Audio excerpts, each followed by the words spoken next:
En las primeras horas del 31 de agosto de 2024, las autoridades policiales de la ciudad brasileña de Praia Grande fueron alertadas por el encargado de un edificio que había escuchado fuertes disturbios provenientes de un departamento.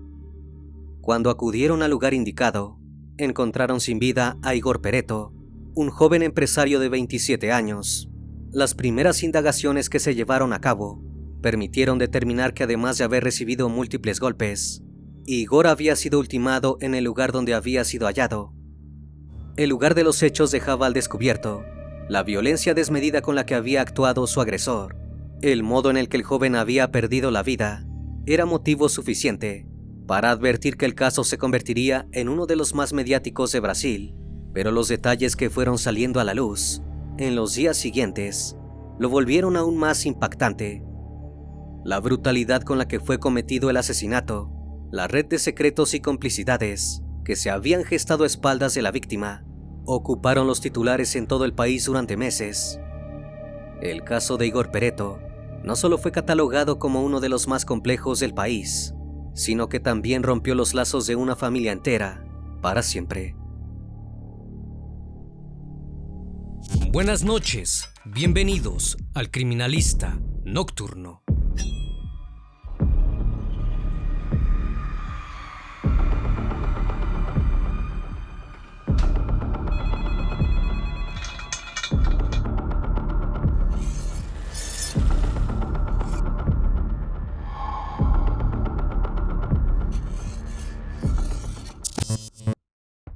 Nacido el 17 de mayo de 1997, en el estado de Sao Paulo, Brasil, Igor Pereto se crió en una familia numerosa y particular. A lo largo de su vida, su padre tuvo distintas relaciones con mujeres, que dieron como fruto varios hijos de diferentes madres. Desde joven, Igor se mostró como alguien determinado, ambicioso, inquieto y con un espíritu emprendedor. Los negocios eran lo que mejor se le daba, por lo que no dudó en hacerse su propio lugar en el rubro comercial. En 2022, con solo 25 años, abrió su primera empresa, una agencia de compra y venta de autos. A medida que el negocio fue creciendo, también lo hizo su deseo de seguir creciendo. Poco después fundó una empresa de marketing en el municipio de Santos y más adelante una sucursal de su agencia de compra y venta de vehículos, aunque en esta oportunidad optó por comercializar únicamente motos.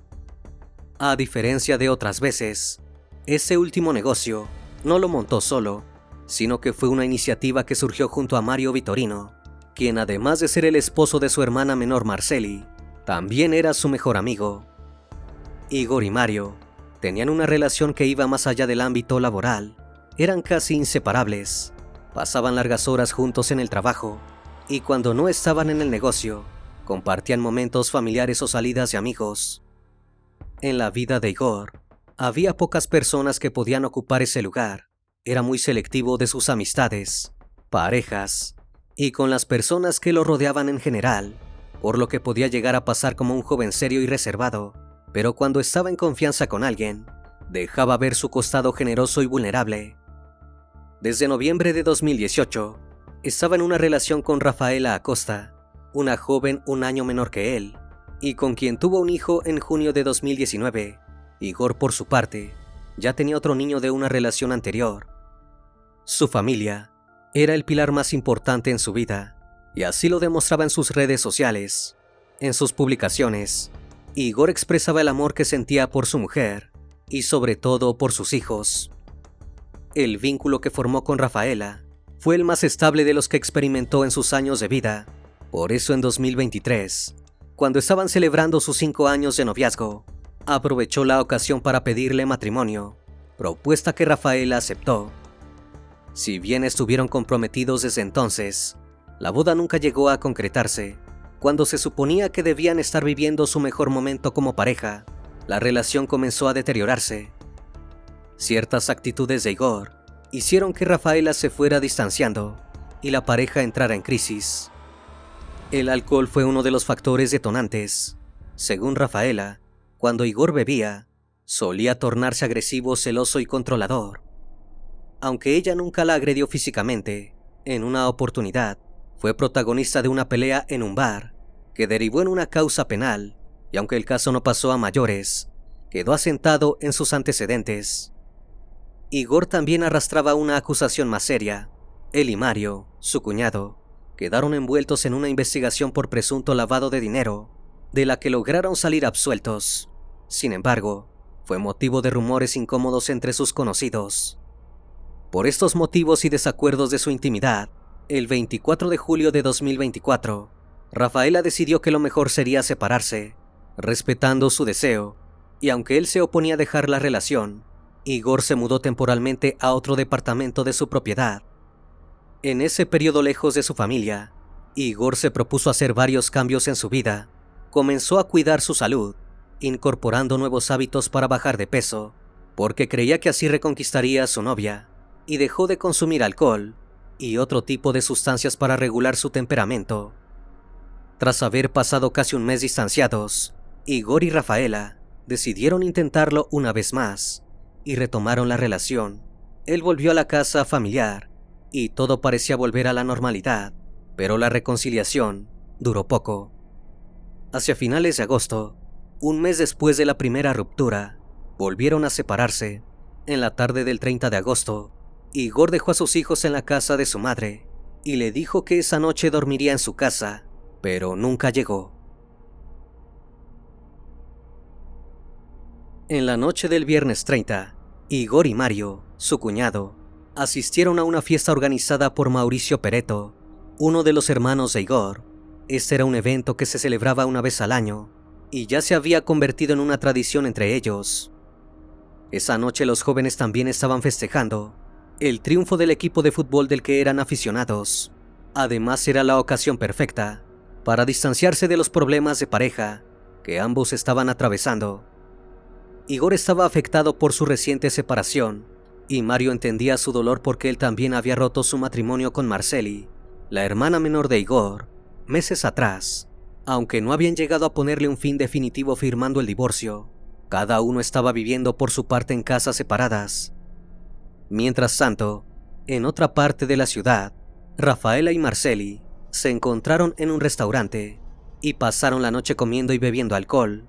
Cuando terminaron de cenar, decidieron ir a la fiesta de Mauricio para encontrarse con amigos que tenían en común, a pesar de que sabían que allí también estarían sus exparejas.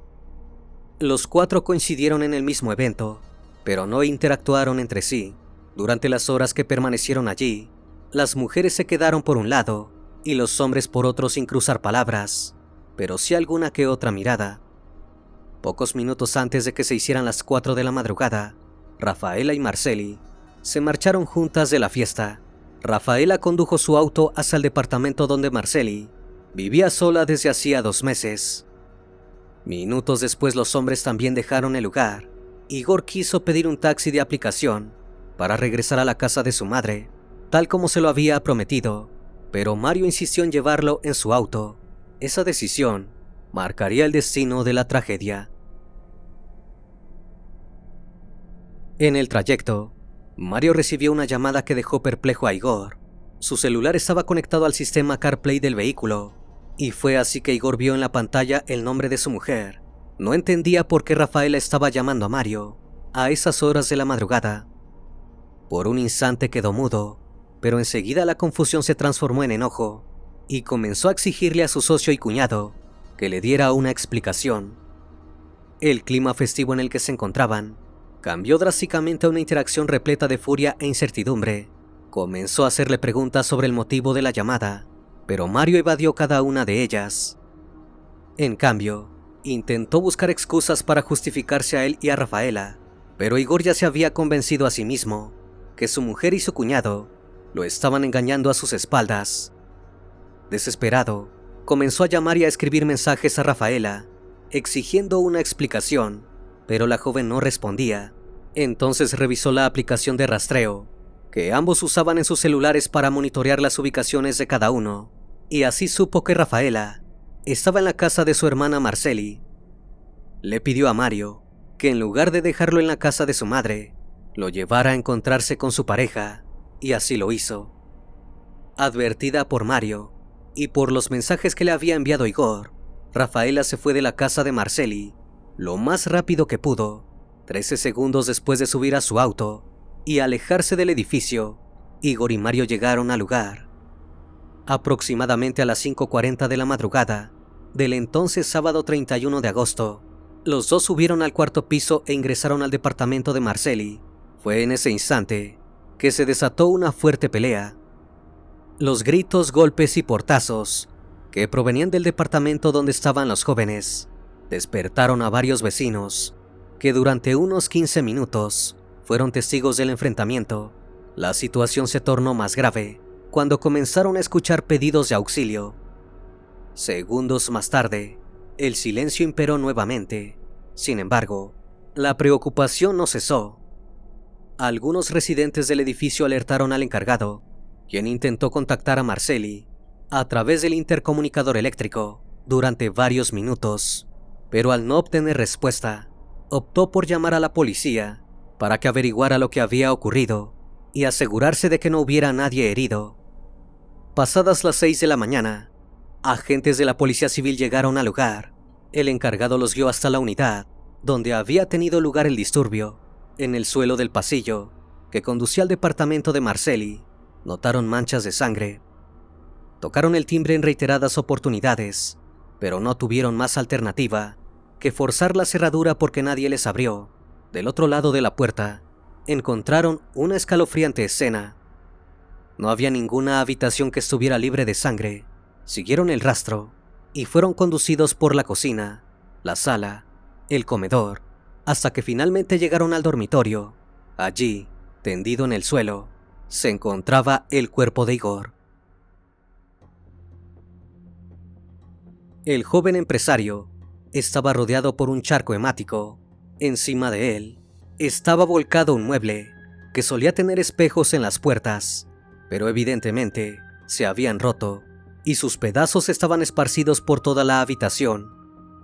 El cuerpo de Igor presentaba múltiples golpes y heridas que habían sido producidas con un objeto cortante.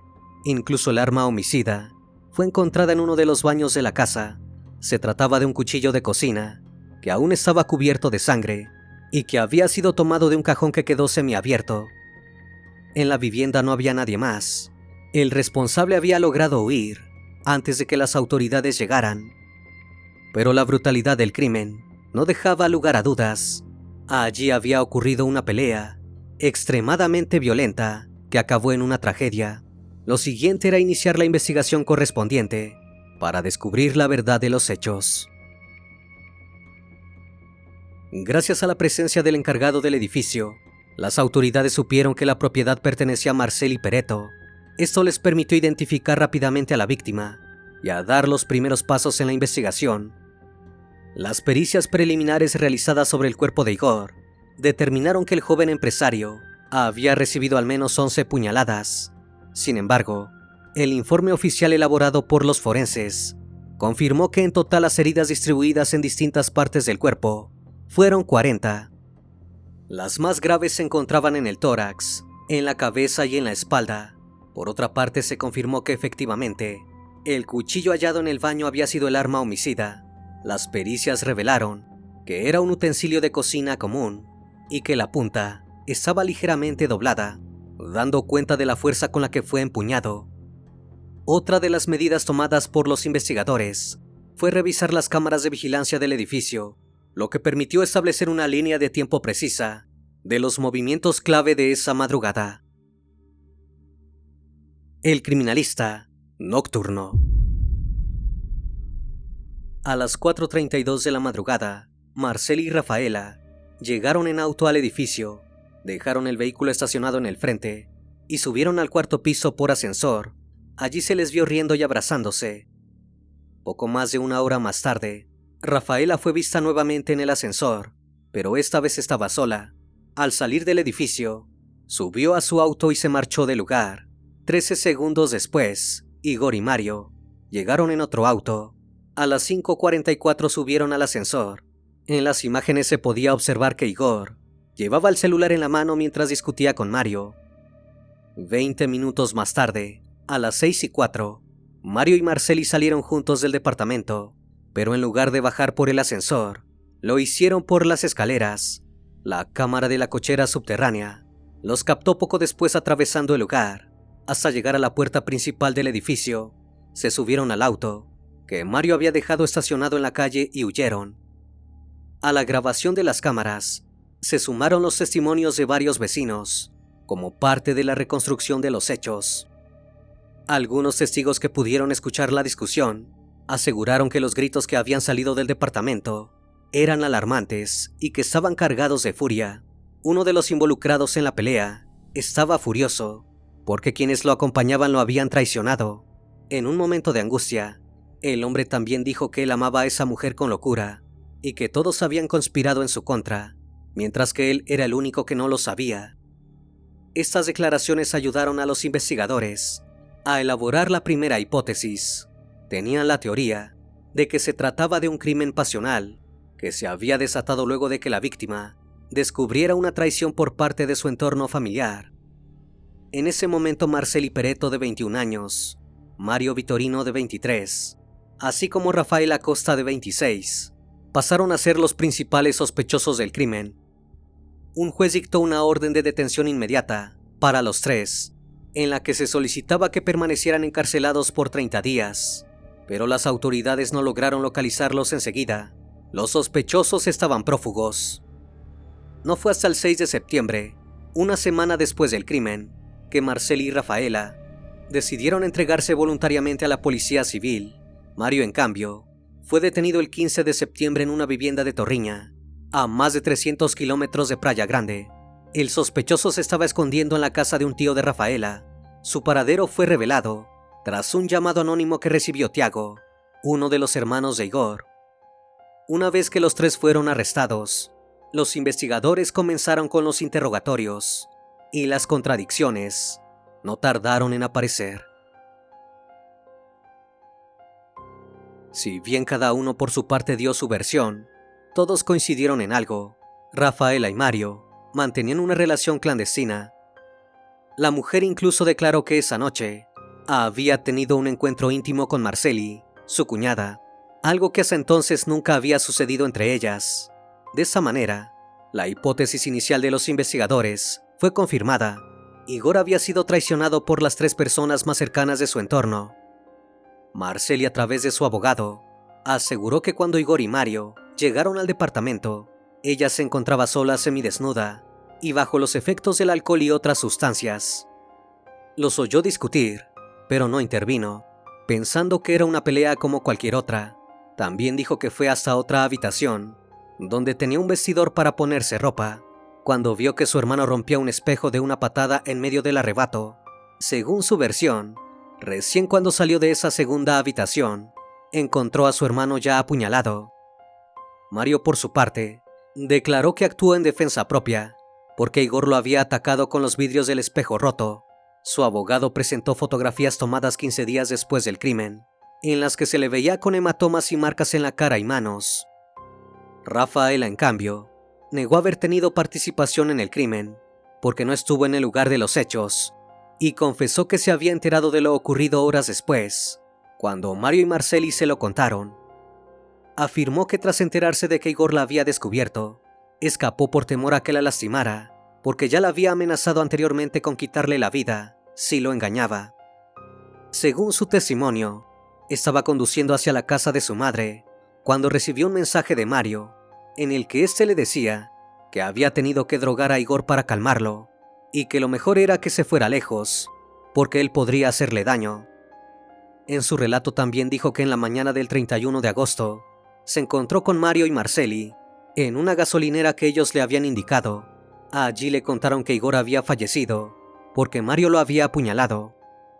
Mientras la pareja de casados planeaba cuáles serían los pasos a seguir, Rafaela permaneció en shock, porque el padre de su hijo había perdido la vida, y su cuerpo había sido abandonado. Según contó Rafaela, su cuñada quiso dejarla en la gasolinera, porque no estaba dispuesta a huir de la justicia, pero finalmente decidieron seguir adelante los tres juntos. Rafaela fue la encargada de ir a una tienda a comprar ropa, para que Mario se cambiara, ya que la que llevaba puesta estaba manchada de sangre. En ese momento Marcely decidió regresar a Playa Grande con su familia, mientras que Rafaela y Mario huyeron hacia un hotel de la ciudad de Campos de Jordania. Una vez ocultos, Mario se duchó y se cambió, pero pronto se quedó solo. Rafaela también optó por regresar a la ciudad. Con estas declaraciones, los investigadores comprendieron la motivación del triángulo amoroso para quitarle la vida a Igor. Según el Ministerio Público de Sao Paulo, los acusados actuaron con premeditación y el asesinato de Igor Peretto formó parte de un plan macabro ideado previamente. Mario, Rafaela y Marceli se habrían puesto de acuerdo para llevar a Igor hasta el departamento, para allí quitarle la vida por dos razones determinantes. Por un lado, su existencia representaba un obstáculo para la relación clandestina que mantenían, y por otro, los tres se verían beneficiados con su deceso. Mario quedaría como único dueño del negocio de motos que compartía con la víctima. Rafaela, como madre de su hijo, accedería a una herencia, y Marceli, como esposa de Mario, también se vería indirectamente favorecida. La acusación de premeditación hizo que los implicados comenzaran a modificar sus versiones sobre los hechos. Dijeron que no habían estado en contacto después del crimen. Rafaela negó haber ayudado a Mario a esconderse a pesar de que fue arrestado en la casa de un tío de ella. Marceli dijo que no había visto nada porque estaba bajo los efectos del alcohol y que ella no había autorizado a Mario a ingresar, sino que él lo hizo por su cuenta, porque sabía la contraseña que se necesitaba para entrar. También dijeron que Igor estaba fuera de control y los había amenazado.